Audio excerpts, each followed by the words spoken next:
Hi, I'm DiCostanzo with Canine Consent. I'm joined by my buddy Riley here to teach you how to do the up and down game with your dog. The up and down game was developed by an amazing trainer, Leslie McDevitt, in her book Control Unleashed, Reactive to Relaxed. And the reason we teach the up and down game is it reinforces your dog for offering you their attention. This is something that can be used when you are in an environment where there's some distractions, which may even include triggers. And what you're telling your dog is, if you voluntarily offer me your focus, you make good things happen for yourself. So it's an empowering way to train. It gives dogs the ability to have the freedom to choose for themselves and be more in control of their own outcomes. So we're going to be using the up and down game today for an opt-in potentially, for having your dog learn to check in with you more frequently around distraction, and just to generally reinforce your dog's decision to pay attention to you, even if there are things in the environment that make them a little bit uncomfortable. So what we're going to do is we're going to start out by putting a treat down. I'm just going to put it directly in front of me. Riley's going to eat that, and then when he looks up at me, I'm going to mark that. I'm using my clicker. You could also use a verbal marker like yes or good.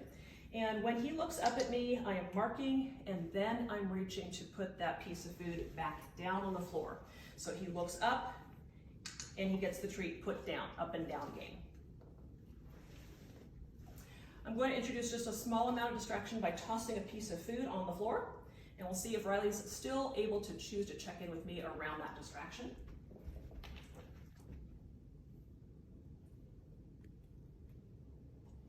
Good boy. That was excellent, sir. Good puppy. Good boy. That's it. Now, Riley has not learned this game, so with more practice, he could learn to very easily disregard things in the environment, whether it's another person or another dog. And at this point, he's going to try to figure out what's the best way to solve this training puzzle. So he's like, do I go for the thing? No, that's not working. Oh, I know, I'll check in with this person because that is working. So being a clever boy, he's learning to give me his attention even if I'm not prompting him. And that's a key component to teaching this game, because we do want to empower the learner to be able to make choices. So you'll notice that I'm not calling his name, I'm not shaking the leash, I'm not saying, hey you, I'm just waiting quietly for him to check in with me. If it were to take more than about, well, maybe 5 seconds or so for him to do that, then I might decide to work in a slightly less challenging environment. So even though he's still thinking about the treats on the floor over here, he's able to very quickly check back in with me in the knowledge that when he does that, he is going to get something that he likes. If your dog is not a huge fan of food, you could be teaching your dog just the value of auto check-in. So again, that's just choosing to look at you. It's not the pattern game, but teaching them to offer you their attention. If your dog doesn't want food, you can use praise and petting or throw a toy or some other thing that your dog really likes.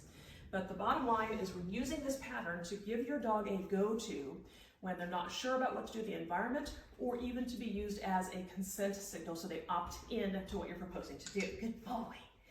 So here again, Riley's thinking about what's the best choice here, and he's arriving at the conclusion that it's checking in with the person. Good job, buddy. Hopefully that's a helpful tip for you. If you would like more tips, or you're interested in finding out more about my company, please visit me online at canineconsent.com. Canine is spelled out C-A-N-I-N-E, consent.com. Thank you.